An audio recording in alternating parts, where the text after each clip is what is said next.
Hello hi आप सभी को नमस्ते। आज मैं ये वीडियो कुछ खास मकसद से बना रहा हूँ। उसका मकसद ये है कि साइबर फ्रॉड, आजकल साइबर फ्रॉड, डिजिटल अरेस्ट, ऐसा आपने बहुत कुछ सुना होगा। आज के दौर में लगातार ऐसे केस आते हैं। अनुमान अभी तक जो है नंबर बाहर के रहते थे, कंट्री कोड बाहर का रहता था, परंतु अब इंडिया यानी कि +91 के कोड से भी फ्रॉड के लिए कॉल आ रहा है। कई प्रकार के फ्रॉड होते हैं, आपने कई जगह वीडियो देखा होगा।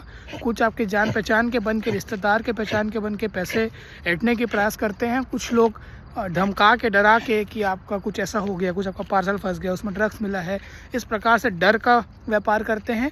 और भी कई प्रकार के होते हैं। ऐसा ही एक साइबर फ्रॉड का अटैम्प्ट मेरे साथ भी हुआ आज। उन्होंने कॉल किया और कहा मैं जैन साहब बोल रहा हूँ, सीए जैन सर, जो कि आपके सीए हैं। बोला कहाँ से बोल रहे हो? तो वो बोलते हैं कि मैं ग्वालियर से बोल रहा हूँ, भोपाल में कॉल लगाया हूँ। मैं समझ गया था उनके बात करने का तरीका और उनका एक्सेंट आप देखेंगे, बात करने का जो लहजा है आप समझ जाएंगे कि किस देश से वो ताल्लुक़ रखते हैं। मुझे तो यही प्रतीत हो रहा है जिस प्रकार से उन्होंने बात किया कि वो साइबर फ्रॉड का ही मामला है।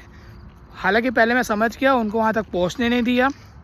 आजकल बहुत आसान हो गया किसी का भी नंबर और उसका नाम पता करना और उसके नोन वंस को जानना। सोशल मीडिया में हम इतना अपना जो पोस्ट है, स्नैपचैट है, इंस्टाग्राम है, ट्विटर है, फेसबुक है, एक्स है, इतने अपने आप को ओपन कर दिए कि हमारा एक एक कदम जो है हमारे जो हैकर्स हैं या फिर जो साइबर फ्रॉड वाले हैं ट्रैक कर सकते हैं।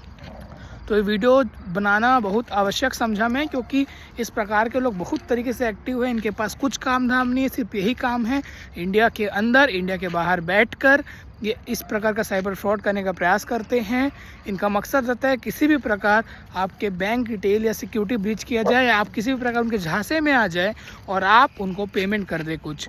इस प्रकार से पूरा खेल रचा जाता है। अगर आप एक बार उनके झांसे में आ जाएंगे, हनी ट्रैप होता है, कई प्रकार के होते हैं, सेक्सटॉर्शन होता है, तो ये आपसे और पैसे लेते जाएंगे और आपके करीबियों को देने का भी कोशिश करेंगे। मेरे साथ जो हुआ वो ऐसा था कि क्योंकि जैन जो सरनेम के लोग होते हैं, जैन समाज के लोग होते हैं, अनुमान उनमें ज़्यादा सीए बनते हैं ऐसा माना जाता है। तो उसने सोचा कि मैं सोचूंगा कोई ना कोई मेरा सीए ताल्लुक़ रखता होगा तो जैन होगा। तो इस कारण से उन्होंने बोला, आप उनका बात करने का तरीका सुनिएगा आगे, फिर आप समझिएगा कि किस प्रकार से। मैंने पूछा कौन जैन साहब दूसरी बार, तो उन्होंने कहा इतना जल्दी भूल गए आप, अभी तो मैंने आपको बताया करके। मतलब इस प्रकार से उन दिमाग से खेलते हैं। कोई भी आदमी एब्सेंस माइंड में रहता है, काम करते हुए बिजी रहता है, तो इतना ध्यान नहीं रहता। अगर कोई कॉल करता है तो मुझे लगता है कि होगा कोई, पर मैं इसे पकड़ लिया क्योंकि दूसरे नंबर पे कॉल है तो ज़्यादा एक्टिव नहीं रहता है, उसमें से का कॉल नहीं आता है। और बात करने का तरीका से साफ साफ ये दूसरे कंट्री का पर्सन लग रहा है और किसी भी तरीके से जैन समाज से ताल्लुक़ रखता हुआ नहीं लग रहा है।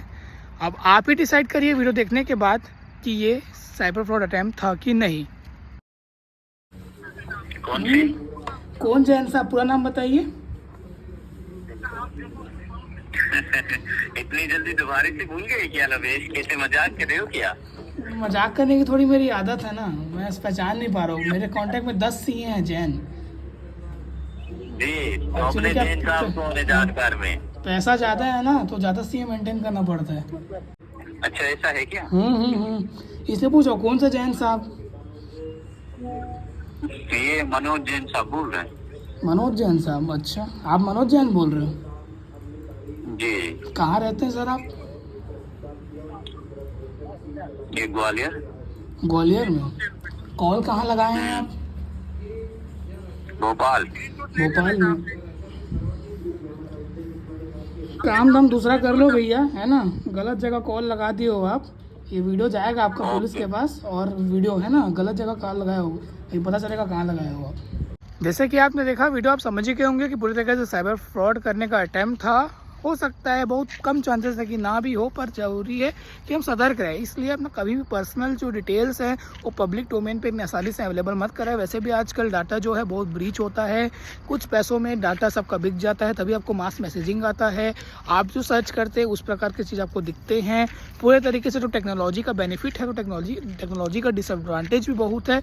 इस प्रकार से साइबर फ्रॉड वाले लोग जो हैं इस प्रकार से फ़ायदा उठाते हैं। तो सतर्क रहिए, और इस प्रकार का जब भी नंबर है तो उनको इतना एंटरटेन मत करिए। मैं इसलिए कर रहा था, उसको थोड़ा टटोलना चाह रहा था ताकि मैं ऐसा जागरूक मैसेज दे पाऊँ, जागरूकता का मैसेज दे पाऊँ। इनके बातों में ना फंसे। आपको सस्पिशियस लगे तो साइबर फ्रॉड रजिस्टर करने का गवर्नमेंट ऑफ इंडिया का वेबसाइट है, उसमें आपको स्क्रीनशॉट अपलोड करना पड़ेगा, रजिस्टर करना पड़ेगा और पूरे जानकारी देने पड़ेंगे आपके साथ क्या हुआ, एक्सप्लेन करना पड़ेगा और अपना पहचान बताना पड़ेगा। सर कोई सस्पेक्ट है उस सस्पेक्ट का नाम भी बता सकते हैं आप। आपका जो पूरा अगर आपने जो अपना डिटेल शेयर किया है वो पूरा कॉन्फिडेंशियल रहता है। तो कभी भी साइबर फ्रॉड जैसा आपको लगे तो हमारे दुर्ग पुलिस, छत्तीसगढ़ पुलिस ने मुहिम भी चालू की है कि 1930 में सबसे पहले आप उसमें कॉल करें, रिपोर्ट करें और ऑनलाइन भी रिपोर्ट दर्ज कराएं। और अगर 5 लाख से ऊपर है तो आप रेंज साइबर थाने में जाकर भी कंप्लेंट करा सकते हैं। तो बी अलर्ट, बी सेफ। धन्यवाद, थैंक यू।